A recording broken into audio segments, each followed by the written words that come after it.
Guys, me Susmita. তো দুর্গাপূজা লুকবুক সিরিজের মধ্যেই আমি দেখলাম আমার মতো অনেকেই কোল্ড কফি ভুগছে, তাই আমি একটা ম্যাজিক ড্রিঙ্ক শেয়ার করতে এলাম, যার জন্য অ্যাড করে নিচ্ছি একটা বলে 2 গ্লাস জল। জলে একটু বয়েল এলে আমি অ্যাড করে নিচ্ছি 10-12টা তুলসী।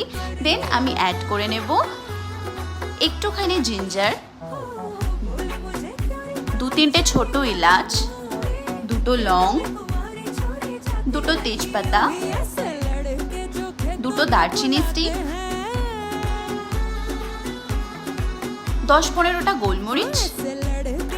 দেন এগুলোকে খুব ভালো করে মিক্স করে আমি বয়েল হওয়ার জন্য ছেড়ে দেব মিনিমাম 15 to 20 মিনিট, যতক্ষণ না জলটা হাফ হয়ে যায়। তারই মধ্যে একটা গ্লাসে হানি অ্যাড করে কাড়াটাকে স্টেইন করে নিয়ে সার্ভ করে নেব উইথ 2 তুলসী। তুলসীটা আমি শুধুমাত্র গার্নিশিংয়ের জন্য দিয়েছিলাম, এটা ম্যান্ডেটরি নয়।